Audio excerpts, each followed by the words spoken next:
दादी सास। रेवती अपनी सास के साथ सीलमपुर में रहती थी। रेवती के बेटे गगन की शादी कुछ ही दिनों पहले निधि नाम की लड़की से होती है। निधि एक दिन अपने पति गगन के साथ जा रही होती है। तभी वहां उसकी सास रेवती आ जाती है। रेवती देखती है कि निधि ने सर पे पल्लू नहीं रखा होता है।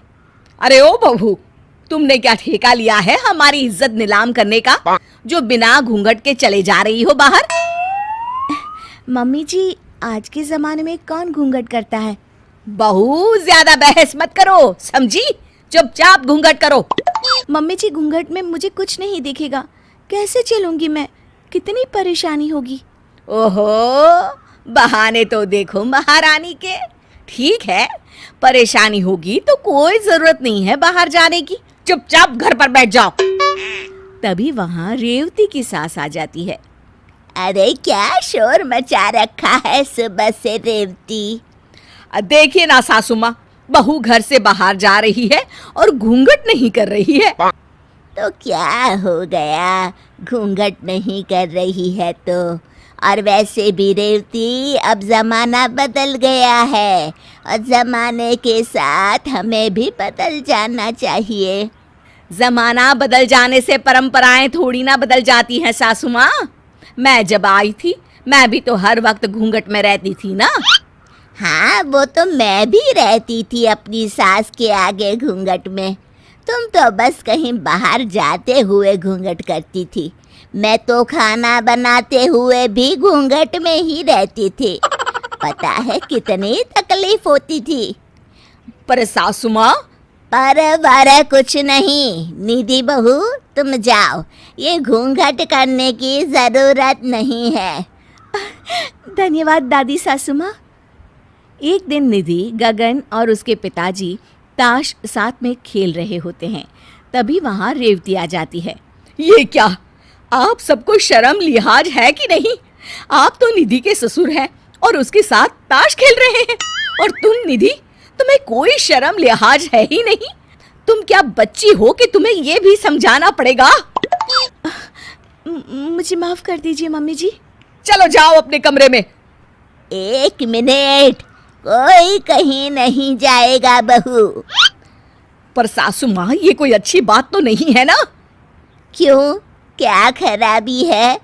अगर पूरा परिवार मिलकर हंसी ठिठोली करता है तो मैं तो कहती हूँ कि तुम भी आ जाओ और खेलो हमारे साथ।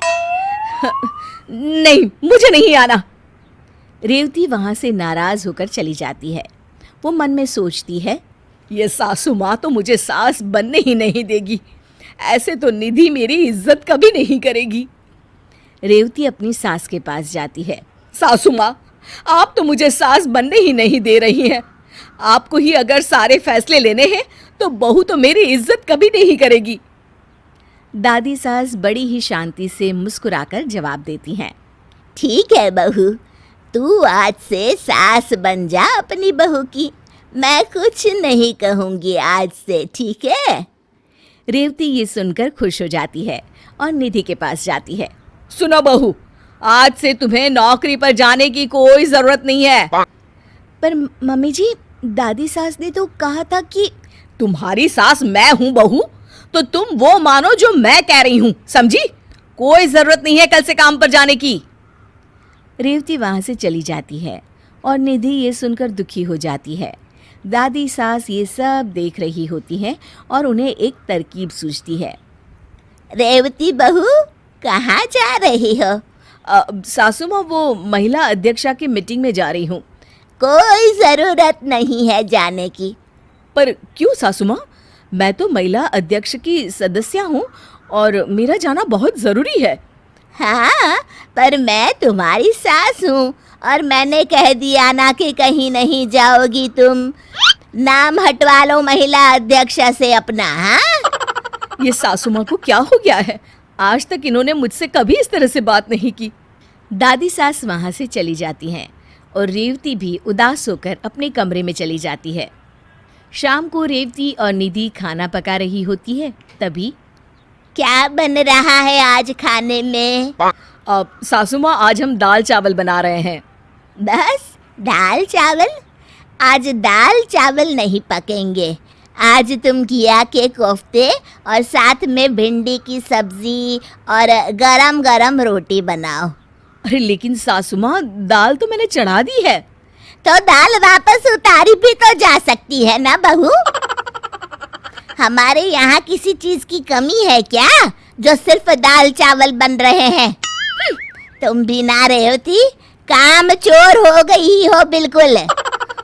सासू माँ, आपने मुझे कामचोर बोला? रेवती के आंख में आंसू आ जाते हैं। हाँ बोला कामचोर, तो इसमें झूठ क्या बोला?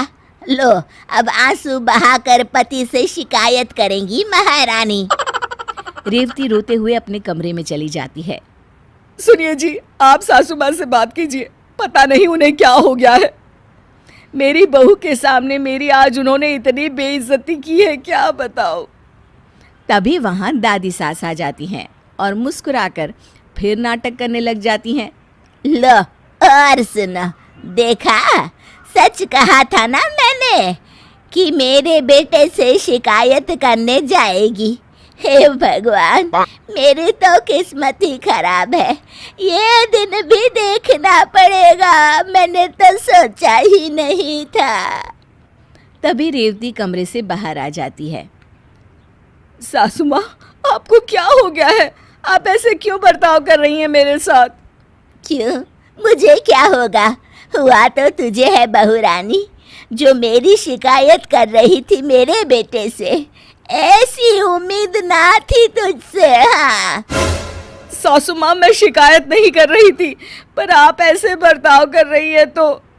अरे तेरी ही बातों पर अमल कर रही हूँ बहू। मेरी बातों पर? मैंने क्या कहा था आपको? क्यों, तू बोली नहीं थी कि मुझे अपनी बहू की सास बनना है और उसके लिए हर फैसला लेना है? तो मैंने सोचा मैं भी अपनी बहू की सास बन जाऊं और उसके लिए फैसले लेना शुरू कर दूं। रेवती को अपनी बात याद आती है और उसे अपनी गलती का एहसास होता है।